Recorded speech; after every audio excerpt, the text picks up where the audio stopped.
So,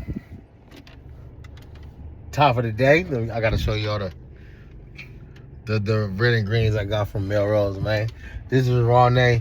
You know, one thing I haven't did yet was just give people the history of me, myself, how I started turfing and where things come from and everything, right? And why Rawnay knows a lot of people, all this and that. But, I'm going to give y'all some background on me. So, we got to start from the top. But I'm going to talk about people who I met, you know what I mean? Like, who I met first, influences and all that, because I've been around for a while, right? But so, I got to start from when I was like young, Originally, I was born in Cali. I was actually born in Monterey. I was born in Fort Ord, right, on the military base. My mom's and pops both in the military. So, but shortly after that, when I was young, I moved to Massachusetts. I was actually living in Marlborough, Massachusetts. My grandma lived in Boston, Massachusetts, right? So, from a young age, my dad is Honduran, right? My mom is African American. My dad is from Honduran, like literally first generation. My dad's brothers and sisters, everybody, they come from Honduras. Moved to Belize, grew up in Belize a lot too. So Belize City, in Honduras. So when I was young, my dad's family used to have a lot of like parties and gatherings in Boston. See, my grandma stayed in Boston, in Dorchester. We stayed in Marlborough, which is like a suburb. It's like maybe 20 minutes away from Boston. My dad was in the music. He was a DJ one time. My Uncle Martin, like he used to rap and stuff like that. So my family, they're Hondurans, but they were in the music. My grandma also, she used to throw like talent shows and do things like that. She was actually one of the people to discover New Kids on the Block. This is before Maurice Starr. And, she had dealings with Maurice Starr. But my grandmother used to, she was very flashy with the dress. And, she's a very flashy woman. She was very business savvy and she should do her thing. So, with that being said, my family was always like really into like music and stuff like that. So it was kind of in me, especially from, the Honduran side, the Trachos. So, I living in Boston for a little bit, bounced down to South Carolina and everything, was living with my uncle for a minute, then we moved back over to the Bay, maybe when I was like, I think I was like going in the first grade or something like that. So I just want to give y'all a little bit of history about, I was always into music and the dance because, like I said, Dad was a DJ. Dad plays the piano really, really well. He played by ear, all that. My dad would really get down with music. So it was kind of like in my blood. Coming to the town, my dad ended up being like he was a manager and consultant and all that. He dealt with a lot of Bay Area music artists, especially West Oakland music artists because, where we stayed. So this is where I first started seeing people dancing a certain type of way when I was like maybe 8, 9. And that's why I brought up Crushadelic, Underground Rebellion, SNOP, all the groups my dad used to mess with, Treasure Line Records, because I used to go to some of the video shoots and all that, or just go to the house. It used to be a ghost town with my Marcel house and stuff. So I got to see like Marcel get down and dance. So this was the first type of version of turf dances I seen. It was still like lightweight, heavy on them hammer dancing, but not so. It was like turf shit. Like, I explained this on my Instagram before. I showed videos of like the early years turf dances and things I seen. So I was already seeing the flavor, the style of what the old dudes were doing. And I thought it was cool, but I was young. It's not like I was going to parties and stuff. I was like 8, 9 years old. But I seen it, and visually, aesthetically, it was pleasing. I liked it. So you got to fast forward to like, I went to going to Westlake. I think I was like in the 7th grade when I first really started seeing like, like the dance started evolve. And I didn't even really know how to dance at all. I was the worst dancer in my family. I was just so determined to go to a dance in the 7th grade and learn how to dance, because I just was like, man, I just want to get on some girls and shit, that I was just like, I got to know how to do something. And the first dance that I learned was what people call the Brookfield, but I didn't see it in Brookfield. I seen people in the West do it. I seen some people in the corners do it, just being outside. And then they was calling it the 10th Street. True story. So I don't know who did it first. It looked similar, but you got the Brookfield, 10th Street. Blah, looked the same to me. You know what I mean? But anyways, so that's like when I'm like in 7th grade. You talking about like 97, right? I think no, 96, 97, right? And so around that time, we could fast forward a little bit to like 98. Just being outside, I started seeing people here and there. Like, you go to house parties, you're gonna see people. And in the West, it was A1 that I used to see a lot. There's another dude named Skeet, but I used to see him here and there hitting it, and it just was a little bit different. So when I got to high school, 98, right? I already knew Ron Head. So me and Head went to Westlake together. Head was one of the first people I seen like hitting it, but like in the cut, but it wasn't really like he was all out just going. So I knew he was like, you know, part of the dance culture, right? So you fast forward, I get to Tech, and when I'm at Tech, then I'm starting to see like a little bit more people hitting it. And it wasn't because like people was raw at the time, but it's like, you know how you have a popular dance or something going on and people just trying to hop on a trend? That's kind of the energy it was. So when I was at Tech, one of the first people that I really seen getting down, that was like, I was like, whoa, what is this? Is Price, Anthony Price.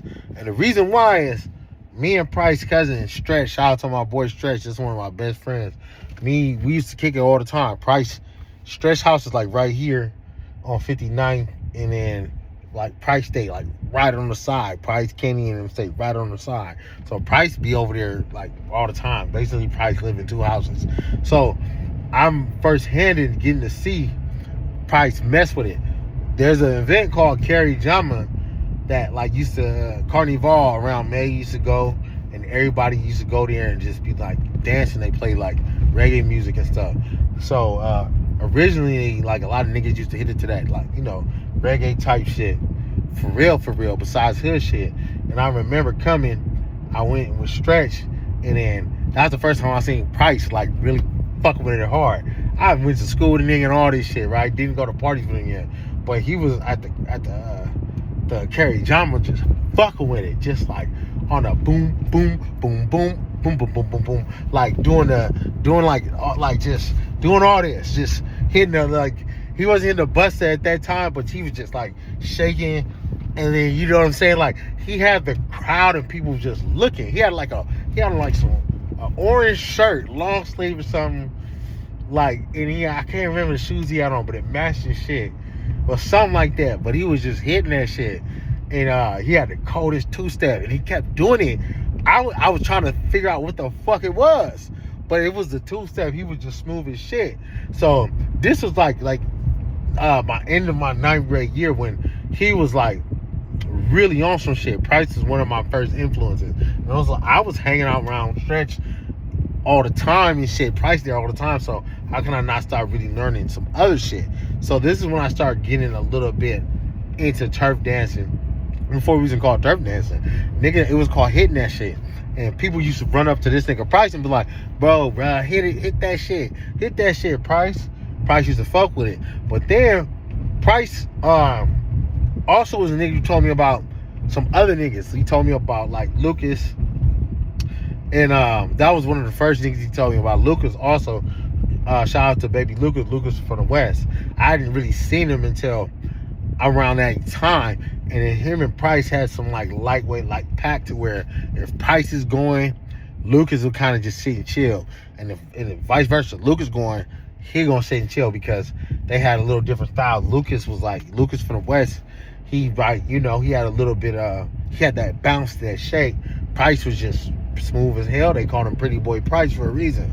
So being around Price was when I really started getting like some skills. I was trying learning like, okay, this is how you do it. Learn how to be smooth, learning how to slide, everything like that. One of my first influences. So now we at Tech, and I'm taking things on my own because I'm like a bigger dude. I got size on me. So it's like, what can I do to separate myself from everybody else? My sister, I got a sister, she's a dancer. She was at old school Alice Art Center taking dance classes, African dance, this, that. Josette always knew how to dance. So I used to ask Josette how to do shit. Josette taught me how to do isolation very early. So once Josette taught me how to do isolation, I started separating myself a little bit. So what it was I was like, okay, I can't look as smooth as them because it just didn't fit me. And I needed something to do. So I started working with isolation and like musicality while I was learning turf dance. So you can this is like 1998, 99. So around this time too, on my on Jackson Street, like we was all like hoopers and everything, right? Shout out to Tyree. Tyree, I didn't even know like was a dance like that. So like you could outside, you could catch him busting moves here and there. So Tyree is like almost like my second influence that I learned from, because Tyree, like I said, bro, he used to be out there, and we was wrong hoop because he was doing all the N1 shit and all that shit before like anybody I know on God. Like he had went to Chicago for summer or did something. He had came back. I don't know what the hell he was on, but we was doing hezzies and all type of shit, that multiple crosses, whatever. But he also was dancing. I was one of my second influences, but nobody had really at Tech, nobody really knew him like that because he wasn't up there fuck with it like that, right? So I started developing my own style, and I was like, okay, I want to separate myself once again. So I remember one time I was at football practice, shout out to my partner Wesley. I was like, bro, how can I want to separate myself. I told him, I'm thinking about like adding other shit into it, like Michael Jackson shit. I used to film hella music videos, right? And just like try to mimic people. And so he was like, other niggas in the football room was like, nah, I don't know about all that, bro. You gotta keep it gutter. Nigga Wesley was like, hell no, bro, that shit gonna be wrong. They do that shit. So Wesley, shout out to him, literally is the one who birthed me having to try to mix other styles in the Turfin with myself. But at the same time, I met Dage when I was the sophomore year, right? Dage was raw. He was already raw. He was raw in middle school and shit. I started fucking around, kicking it with Dage.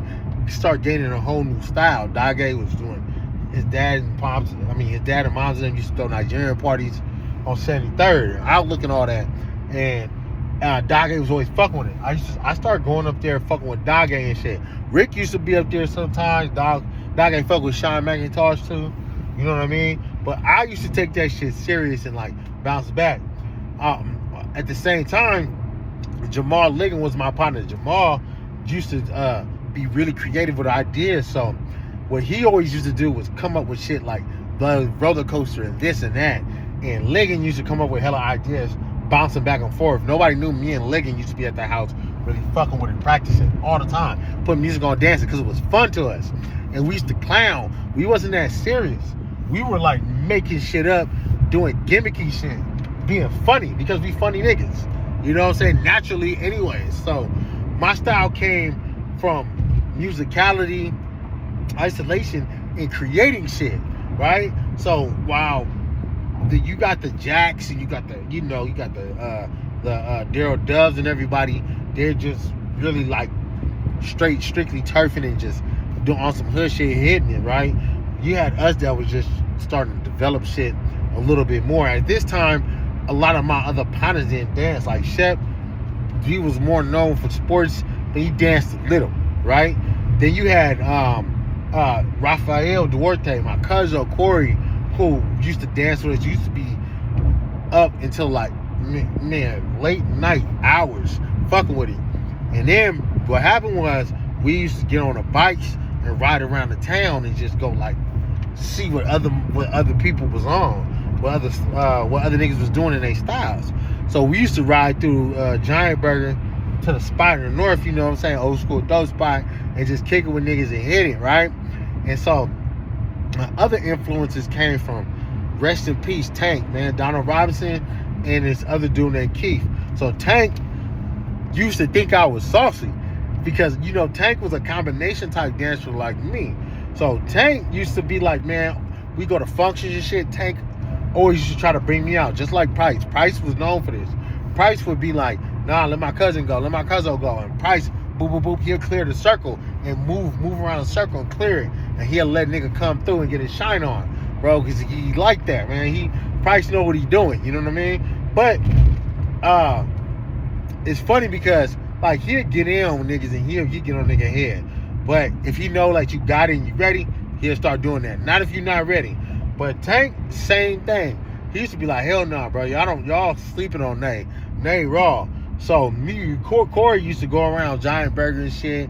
Fuck with it. That's why I got introduced to Keefy Bo, right? Keith, Gas Skill Keith. A lot of people didn't know that he could really fuck with it. He was literally the rawest in the North. I don't give a fuck what nobody say. Keith was the rawest. Keith is when I start gaining another style where I used to start like using my hips, bam, bam, and using my dreads and the head movement. Because he was on some other shit. We went to a Kerry Jama, like I said, Kerry Jama is the battlefield. It used to be like in Mosswood Park, a part where you go down and steps where people could perform at, but it used to be like, we call it the mosh pit, where niggas is down there just hitting that shit. And if you ain't gonna jump into that circle if you not raw or you don't know nobody, because you liable to get your ass knocked out. Because it was still on some turf shit. It wasn't on some like, I'm no disrespect, it wasn't on some like, bro, like some just you another culture, white, Asian, all this, and you could just jump down there and do your thing. Nah, this was hood niggas. Even me being like bro, I'm not a gangster nigga. You know, town will make you do gangster shit because that's the town. So we all get in. But I'm a cool dude. But squares and regular niggas, you wasn't really allowed in the circle if you don't know nobody, or, you know what I'm saying, you wasn't really saucy. Dage is one of the niggas in B from the West. Shout out to B. Beeges. They kind of opened that up like to where, like, you know, them niggas was like normal niggas, but they could just fuck with it tough. So in that pit, nigga, I remember when Keith came down there. Funny because it was hot as shit. My nigga had an Avrix coat on. Who wears a heavy ass blue leather Avrix coat?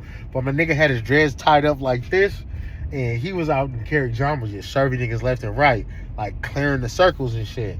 So me, I'm looking at that like, bro, like these niggas, Keith and Tank is really raw. So my first influences, right? You got Price, you got Tyree, you got Keith, you got Tank. But then you got Corey and Liggin, who I'm with all day, and I'm with Dage, and we sparring, getting each other up. This is how my name started getting up, because I was a chubbier nigga. I was a fat nigga, bro. I'm like, high school, I'm like 260 and shit, playing football. But it's like, big niggas wasn't hitting it like that.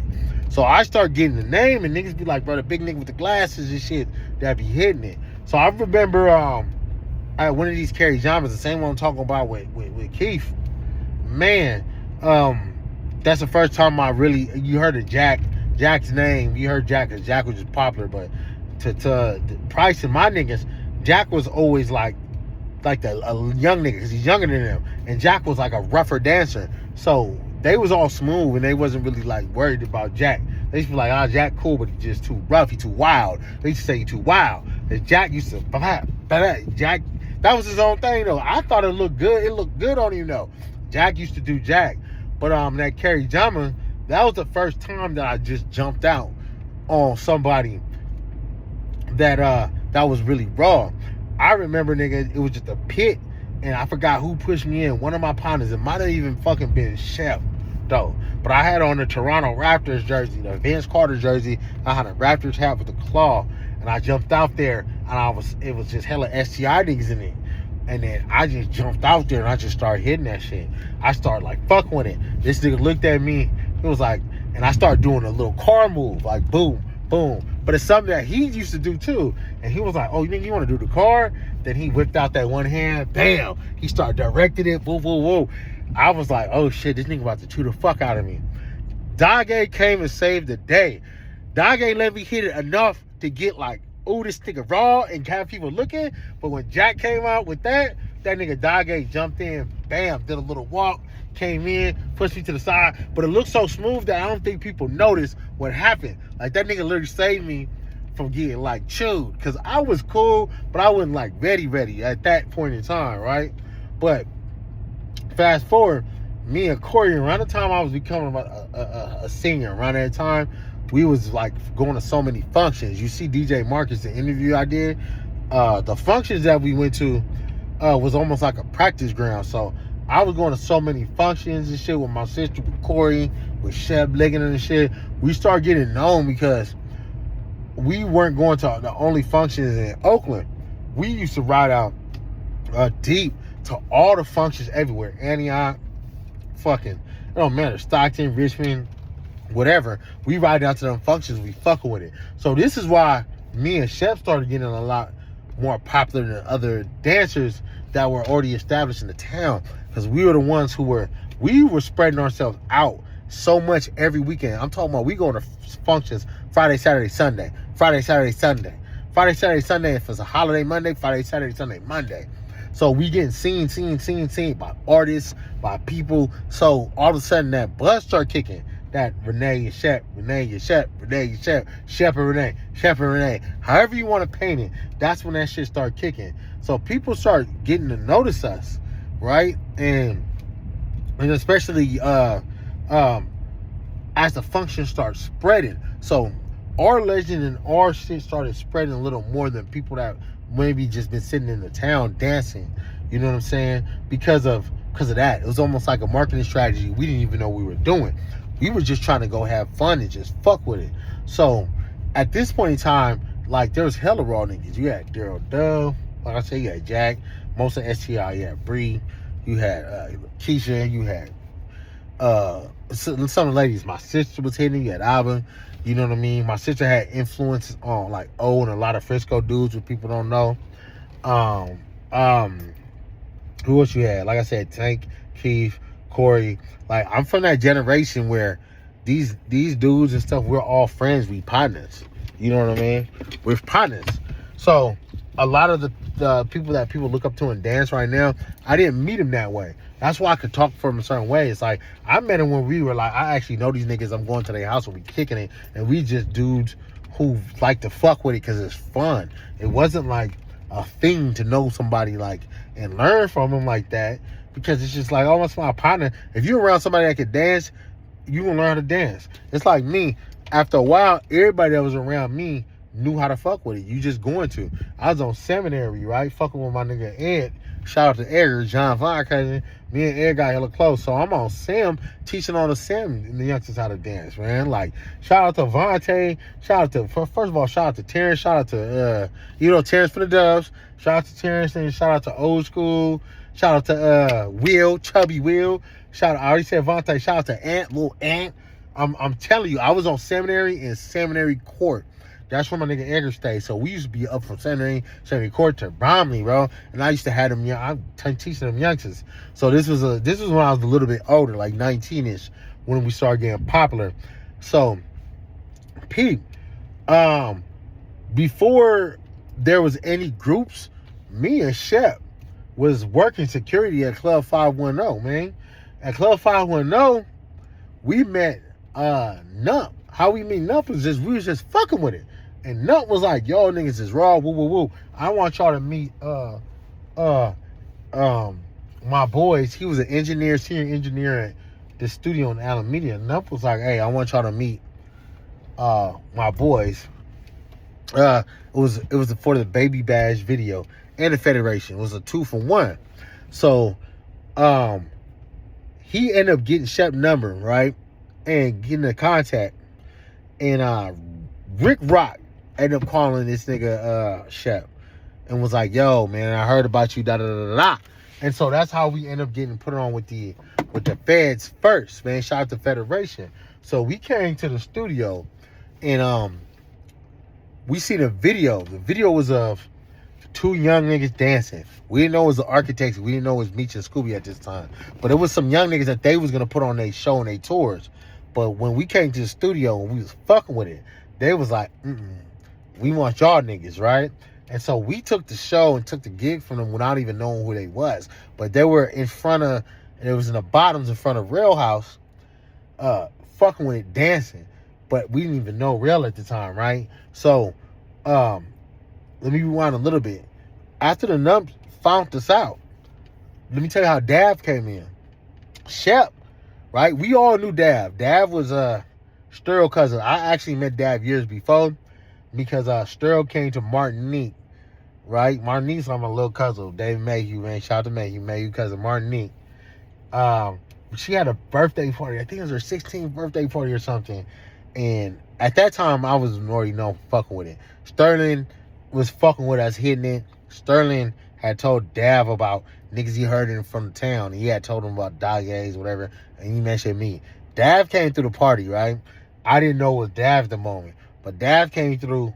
My nigga Maggie and Dav was dancing to like ugly, just fucking around. The Bubba Sparks ugly, just fucking around playing, but he was looking clean, just playing around. Then Mayhew, he got full of himself and he dropped his water on the ground. He's like, I'll bet any money I'd shoot you, right? He literally was trying to get me to get up, but I was observing. Sometimes you just don't want to always fuck with it. So this nigga gonna get up and drop his water on the ground, and Dav got serious. Bootylicious remix came on, and Dav chewed the shit out this nigga. Did some shit where he jumped over the leg. He wasn't doing the scorpion yet, but he like jumped over the leg, went Harlem shaking and doing other shit. But it was different because it wasn't really turf dancing, but it looked a little bit like niggerish. Excuse my language, but you know what I mean? Looked a little bit like hoodish, but it was clean to me. I was like, damn, bro, he was just put together different. And then Sterling kind of knew because he was sitting, but Sterling was looking at the couch at me. I was just chilling like, bro, like, you know, sometimes you be in the mood and you're just like, nah, I just want to be a fly on the wall and I want to observe. Because, I'm not a hater. I enjoy when I see shit that I like. Doesn't mean I got to get up and prove myself and be like, nah, I'm not finna end this nigga or something. No, because, bro, like, that's not necessary all the time. So that was the first time we met Dav. So other than that, we would see Dav out at clubs and shit. Dav still wasn't really turfing all the way like that. So he'll see me and Shaq at clubs, we fucking with it. And Dav he's a dancer, so he knows shit. And he know moves, you remember shit you do. So Dav would be like, nigga, pull out the drums. Pull out to this. Pull out to this. I'll be like, man, this nigga very attentive. So Dav already knew what's up. Dav was getting clean in his own way because he started off like flipping and things like that. But he used to fuck with Sergio, popping and all that, you know? So Shep was like, bro, what about dark-skinned dude that woo. Yo, you want to bring him in? And I was like, bro, I really don't care because I'm excited about what's going on. And I'm like, yeah, nigga, raw, bro. Why not? So this is how the me and Shep meeting up turned into me, Shep, and Dav. It was a call that he gave, and he was like, bro, I like dude. I like cuz, bro, we should bring him in because he got a little different style, bring a good flavor. Cool. We had a trinity, us three. We was like, let's do it. So we bring this nigga Dav in. We get the call. We go to Baby Bash, right? This had to be some months. It's a little bit of time passed by, right? In the midst of this, I didn't know that Dav like met Shawnee Bo, and Dav like had met Shawnee. I guess introduced him to Jarrell. What they were doing. Keep in mind, we had already seen that footage. We didn't know that we had took all the gigs. So we go to the Baby Bash shoot. Dav was just quiet the whole time, right? You know when a nigga quiet is when they just got some shit that he working on some shit. So he had like flipped his little style, right? You go to Baby Bash shoot, but we all raw. Like they got us on footage. I'm like doing a wheelchair, Shep doing hella shit. But Dav, he was dancing to the new Mac Dre shit. Nobody knew. We didn't know that shit. So he had danced to like, I'm feeling myself. He had like this green track jacket and shit. And he danced to my alphabets. But we didn't know the fucking songs, and he's smart because we was in Vallejo. So this nigga danced to the Mac Dre songs, and that nigga was gassing. And we was like, bro, this nigga has been practicing like a motherfucker, bro, because he looked different. He looked slowed down. He looked calm, and his confidence was higher. Like, he felt like, yeah, nigga, like, he felt like it was like me and Chef was like Goku and Vegeta, and he was Frieza, and he turned to Black Frieza and tried to punch us in the stomach or some shit. But that nigga was on, and we was like, and then after the video, I said, oh, nigga, I'm laughing up. I instantly went to the lab, nigga, and then by the time we went back, before we went to the Baby Bash, there was some dudes in Vallejo. I can't remember. One name was Tron and Cam. Shout out to Tron and Cam. Cam used to look like Mac Dre. And then they brought us there. They was like, yo, we're going to bring these other dancers here. And they wanted us to see all of us dance together. Of course, we were a lot advanced at this point. So they were looking at us like, This is where that other shit came. Me, Shepard, Dav, and Sterl, because Sterl used to start doing combinations.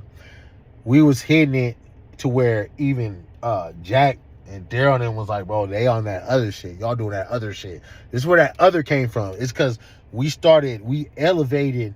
We're like the first hybrids to elevate the style into something else. We started doing other shit, like combinations and blowing on shit and freaking shit. We started doing so much other shit. It was like a keep up game. And we all used to battle like keep up type shit. So if you were regular turf dancing at that time, we were like light years beyond people at one point in time when it comes to like doing innovative things. Ground moves, like I said, heavy isolations, just like coming up with concepts. Like we was just like, Sterling used to call it like the Four Kings. It used to be funny because we was really on some shit. At this point, this is when we start hitting the music videos and we start getting the popularity. We did the Baby I'm Back video with Akon and all that shit. We did Cyclone. We started doing all these things. And this is when we start getting that notoriety of being known as like, bro, them niggas that is really raw fucking with it. This is before the group. Before we joined as an animation architects, we were already in music videos. We had already did the Baby Bash video. We already was on doing Federation, all the shit with the fucking Federation, Global Tuning Awards, all that shit. When we were getting flown out and shit, it was just me, Shep, and Dav. We didn't have a group. That was our group, kinda. What happened was, I remember around Christmas one time, I can't remember what year it was, but when Dav met Sean and shit, he disappeared for a minute. We had a show or something to do. We were trying to call Dav for like 2-3 fucking weeks. We couldn't find this nigga. All of a sudden, he pop up, he answered my phone call. He like, yo, blood, hey, blood, come downtown to the Marriott, blood. Got some shit to show you, blood. You know how that nigga be. So I come down. It looked like it was like, it might have been like the Black Expo type shit. But Jarrell was there, and he was there with Sean. It was Jack, Stale, Champ, rest in peace, and Scooby, and Wooly was there for some reason, but he wasn't with them. I remember Wooly was there. That's when Jarrell and them got on stage, and I first heard them talk about Four Corners of Drew and the health and wellness. They was dancing to Buster, do do do do doom doom. Put your hands where my eyes can see. And I was like looking at these niggas like, oh shit. There's other niggas that's kind of advanced and raw. Like Sean did something where he like broke his elbow in and shit. And the funny thing is, I already heard about Sean because Sean used to hoop in the East and shit. Used to have silver hair. So if he was a hooper, you probably seen Sean. But I didn't know he was dancing like that. The other Cell, Scooby, and Meech, they're younger than me. So we was already up. I wasn't like, didn't see too many people younger like that was on my radar. But at that, I was like, oh shit. There's some other niggas out here that's saucy. This is where Dav in. So I went back to my house because I stayed like on 13th at the time in Jackson. So it was close. I went back and got my camera. I was like, oh man, I gotta get some of this shit on footage. So I go back and shit dancing. I didn't want to pull out. Dad just want to introduce me. And I was like, good, I met Rail and everything. It was cool, but I didn't really fuck with it tough. I didn't fuck with it that day because I was like, oh, I'm going to save it. Then this nigga Jack and this nigga Wooly get an argument. We go to fucking Smart and Final parking lot. Nigga Jack and Wooly arguing. Then these niggas battle the candy shop. Jack like what he just getting all this nigga Wooly head. I'm sorry, Wooly. Jack was getting on your shit. Jack was on his ass. Right? And then Wally started arguing me and mad. And I remember Dad was like, nigga, I know a nigga beat you right now and pointing at me. No, Wally was like, man, because Dad didn't know that Wally been seeing me fuck with it. And he been hit it. So Wally was like, he was worried about Jack. And he was like, kind of like, man, because he looked at me, he knows me. He's like, man.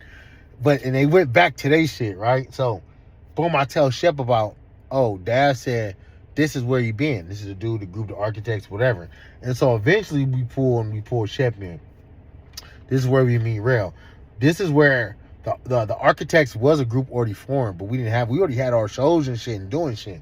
So we were kind of reluctant to join because it's like, bro, we already got our shit. And we didn't want people to feel obligated for us to give them shows and shit. Because we had the shows and things and we had more motion than everybody had. So as this is going on, Rail, he also was a part of housing authority. He teach choreo.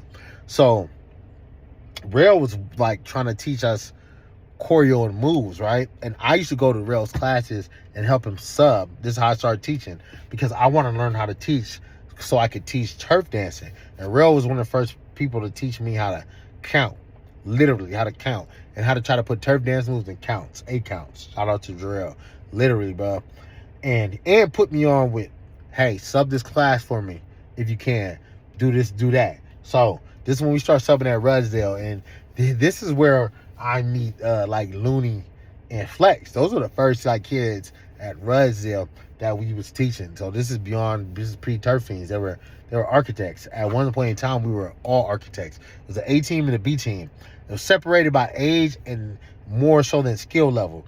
So you got age-wise, you got the older kids who could perform at clubs and stuff like that. You are an A team, and we have to be more skilled because we're older. And the young kids, they did B team. They did like birthday parties and maybe like festivals and things that they could do that was age appropriate. So at that point in time, we were all architects. I don't even really want to get down to everything that happened. We could do this in another video, but from differences that were made, like, because a lot of people join architects through teaching, like Corn, Slow-Mo, rest in peace, Twin. I remember when Rail started teaching at Mac, so I started going up there with Rail, and then Rail, I found Corn. First time I went up there to help Rail teach a class, I met Corn. Corn was dancing to, this is somewhere on footage, Baby Got Back. Corn was like 15. He wasn't even 16 yet. He was the first youngster really gliding. We were all sliding when we danced. Corn ass was gliding, like literally like Boogaloo Shrimp gliding. And it's because that was his style. He used to watch hella videos on popping and shit. Corn was already waving and doing shit on top of turf dancing. So Corn was like a really polished 15-year-old. Corn brought Slow there one day, and Twin. Me, Corn, and Slow walked from Mac to Jubilee West to practice and shit. And because Corn brought Slow and Twin to practice to join the squad. So this is at the time where it's like I'm saying, it still wasn't Animaniac split. It was still Architect. We got into a little debate and dispute, and we ended up splitting, right? Because of just differences and lack of understanding and communication, right, between people. And so what happened with that is, with the Animaniacs, we basically, all the older cats left and took some of the rawest youngsters, and the youngsters that was kind of there, they were like bled into the Architects, and then they also, some of them left and became basically the Turfins. So, you got your originals like Looney and Flex. That's what I'm gonna call originals, the Rudsdale kids. We're all still connected here, right? Then you got the people like Madaga, Butterball, Majan, Scooby, that stayed with the text. Meech, around this time, Meech also passed. Rest in peace, Meech. But they all stayed with the Architects while we formed Animaniacs. Pete, me and Shep and Dav are still doing shit on our own on the side. We're still doing Federation Baby Bad shit, 18 Dummy and all that. But we're starting to bring our group. We brought Seuss along first. Seuss, and we brought Far. This is how you see us on MTV My Block together. We started trying to introduce people in our group. So, hey, because we all want to get paid. We making money off of this. So we all trying to get money now. But the group split up. So the first 3 groups of turf dancers were, you go Architects, then the split. Then it goes Architects, Animaniacs, Turfins. So those are the first 3, right? And like I said, you got the older cats. 2 was Raw Unknown, boom, Animaniacs. A little bit younger than us, stayed with Jarrell and stuff, Architects. The babies. Oh, my bad. Zach is up in there too. Zach. The babies kind of were like the themes. Besides, we did have Lil Mar, we had Quanibo, we had the GoBots, we had Lil Ant, we had Dash, we had Lego. Dav brought them in, but Dav was trying to make them their own like group. Instead of being with us, he's like, do your own, and was trying to create and have them be one of the young raw groups, which they were. They have a lot of influence on the way turf dancing look now and the young generation looks now. But it was, like I said, we're still all connected at this time. So this is like how we got to that first big separation of groups. So my history, right? I know this is long and it's way more to this, but I'm trying to give a short version of who was around, because I'm not even naming all the people who was around who was really, really raw back in the day in the function times, because I'm skipping over Lil Dede, I'm skipping over Stinker, man, Mikhail. There's a lot that when we were in them function days battling, that was a time to be known. And like, we was known back then. I was known back then. I've been going for a long time. So this is why when I did the Turfin 101, my thing was to say, hey, we got all these moves that we do from all over the town. Some of them got names, some of them don't, but I can describe them. And somebody needs to be the historian. So this was the idea of putting that together. We were actually asking what to call it. And Shep was the one who was like, we should call it Turfin 101. Another story, when we were at Mac, Jarrell was like, we can't call this shit. We had a meeting. It was me, Jarrell, Shep, and Kiwi was there. Kiwi the Beast. Shout out Kiwi. Kiwi the rapper, yes. B Stella was there. In the background, we was in the cafeteria.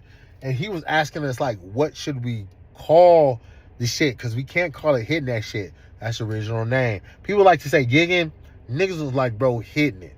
Bro, you don't be hitting it. A nigga walking to you, bro, hit that shit, bro. You ain't gonna hit that shit. Hit that shit. Gigging was like the general term of dancing in the Bay, kind of. But we talking about town words. Nigga, it was hit that shit, bro. Hit that shit. We can't call it hit that shit on TV. So, Jarrell was like, what is the exact shit called? And Shep was like, nigga, it's called turfing. But really, turfing is the turf dances that different turfs did in Oakland. They have their own dance. So there's a few turf dances for real, like the Brookfield or the 10th Street or the this or that, but it wasn't many. Turf dance, the way that it's portrayed now, it's the culmination of all those styles that's done by a person who actually can dance naturally by themselves also. So that's how you got this culmination of what you call turf dance. Jarrell came up with the acronym, taking up room on the floor, so it wouldn't sound so hood, it wouldn't sound so ghetto, like turf. It sounds like some block shit, right? So shout out to Jarrell for always thinking business mind. He worked for Motown, you know what I mean, Grambling guy. He came on with his head from the shoulders. He's from LA. He came in, embraced the culture, liked it, and was like, how can I move this forward for these young dudes? And he was the first one to start being like, we got to film everything, putting everything on film. That's why he has so much footage. So during this time, there's also a lot of youngsters we teach. This is where Pop and T come in, and Naeem came in, because at Westlake, there was one of the first kids that I've ever taught. Like, they probably like in the 6th grade when I started, and I probably was like 19 or 20. But there's a lot of kids, and there's a lot of people in these stories to where I'm telling this quickly, but I'm leaving it out, but I'm just giving you guys like a synopsis of how I started quickly, and then like where it went to and how it went. So I felt, inspired by rewatching Quiet Storm do this. Shout out to Storm. He did his 2018 talking about his history. So I'm just giving a little brief history because I got so much stories and so many other people to name, but I can talk on here for like 4 hours because I've been here since like the beginning. I was outside and I was doing shit and knowing shit from a long point in time. So I'm just giving y'all a brief history for Turfin 101. I'm gonna throw this up on a YouTube. It's gonna say some of Rawnay's history or something like that. I appreciate y'all listening. I said 45 minutes is the most I can talk in a row, man, before I gotta go do what I do. But I'm gonna make another more thorough video, working on documentaries and all that. So y'all stay tuned, man. Shout out. Follow Turfin 101, Turfin Talks Podcast on Instagram, and all that, man. And I appreciate y'all. I appreciate each and every one of y'all. I appreciate all the new generations, all the new creativity, bringing in the breaks, bringing in whatever you can. As long as you're still keeping it turf dance, you know your history, and you being true to yourself. All right? Shout out to y'all, man.